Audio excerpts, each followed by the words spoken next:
Hey y'all, welcome to the Style Chronicles.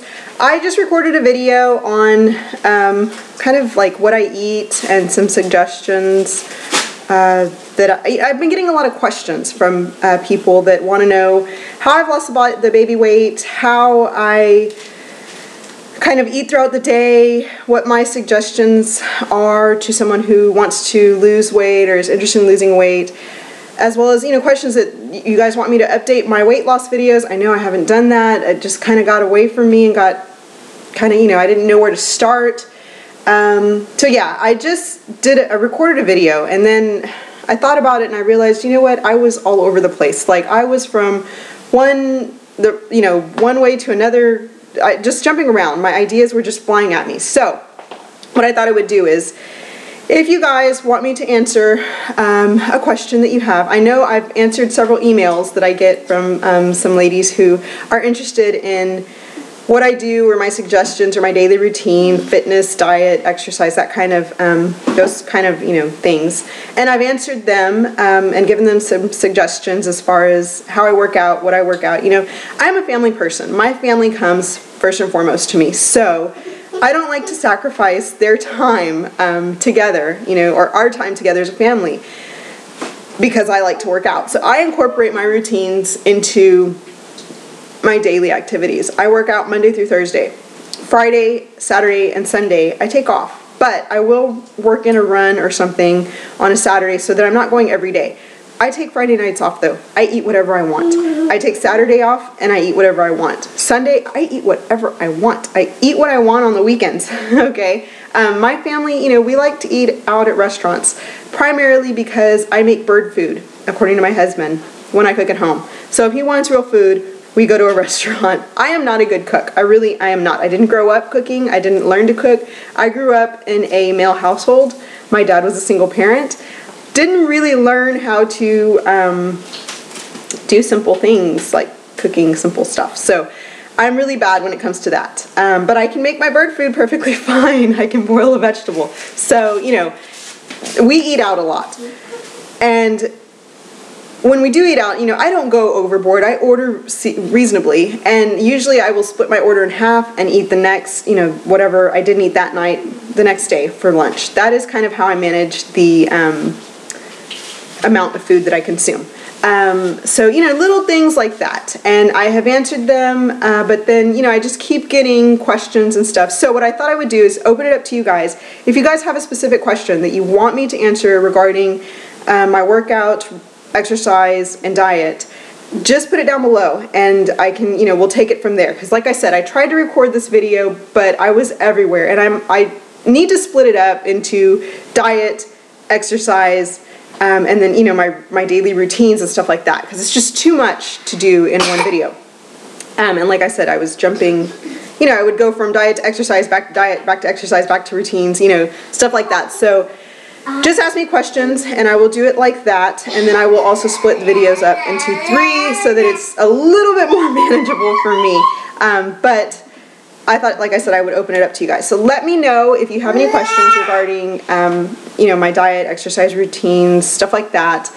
The one piece of advice that I will leave you with is when it comes to Cokes, stop. Just put the Coke down and back away from the table, okay? I know there are people out there that have to have a Coke with every meal, have to have a Coke, once or twice a day.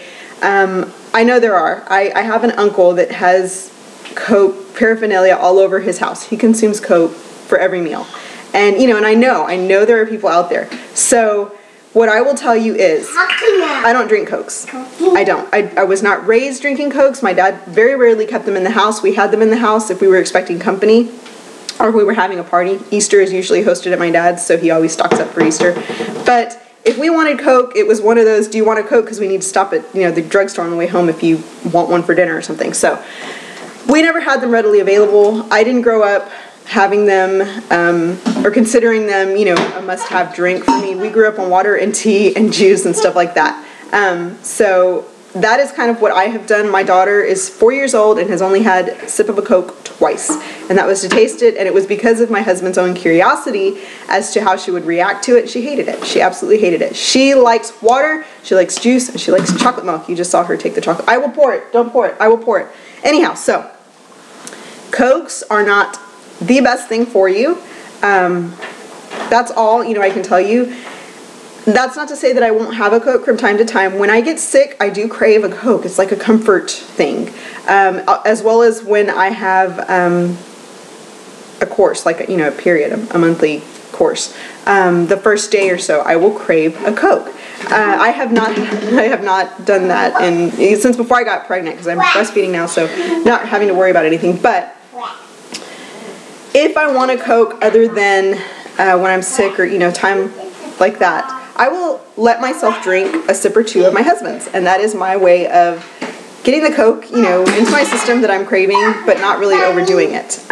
Because I find that when I do crave a Coke, it's not the entire Coke that I crave. It's the first sip or two, and that's it, and I'll leave half a Coke out. Or, you know, and I say Coke, generalizing all soda pops or soda waters, as my grandmother calls them. I generalize everything as a Coke. So when I say Coke, I mean Sprite or 7-Up or Dr. Pepper or Coke itself, or, you know, blah, blah, blah. It's just kind of, you know, you get into that habit of just generalizing all of them as Cokes. So that's what I mean. You know, try to, I don't know, reach for tea, you know, reach for water. If you can't stand water, put some lemon slices, orange slices, cucumber slices, or mint in it. Excellent. Even berries sometimes will do good. And another thing that I have found is at dinner, my husband usually will have a Coke or a beer, you know, something. I have learned that if I fill a carafe with water and ice and slices of some of the fruit or the cucumber that I just mentioned, and put it on the table, it's kind of my way of, look at this beautiful carafe of cold water, and it's flavored with these beautiful, you know, slices of fruit. Don't you want some? And he will always pour himself a glass and drink at least one or two. And it just, you know, it's a feel-good way of, hey, look, this is, you know, good for you, and I made it pretty, so here it is. It's easy to drink it. Now, my daughter loves it. That's, you know, she'll have water over anything any day of the week. I raised her like that. So yeah, definitely try to lay off the Cokes. I'm not saying go cold turkey, but if you are a Coke consumer and you have to have 2 or more a day, limit yourself to 1. It's not good for you. It's not good for your teeth. It's not good, you know, there's a lot of sugar, and it just keeps you bloated, you know. So definitely, you know, if you have to have a Coke, don't deprive yourself, but try not to have more than 1 a day, I guess. Really 1 a week. That's kind of, you know, you have to train yourself. It takes 21 days to create a new routine, so train yourself. But like I said, any other questions, put them down below and I will answer them that way. So thanks so much for watching. Bye.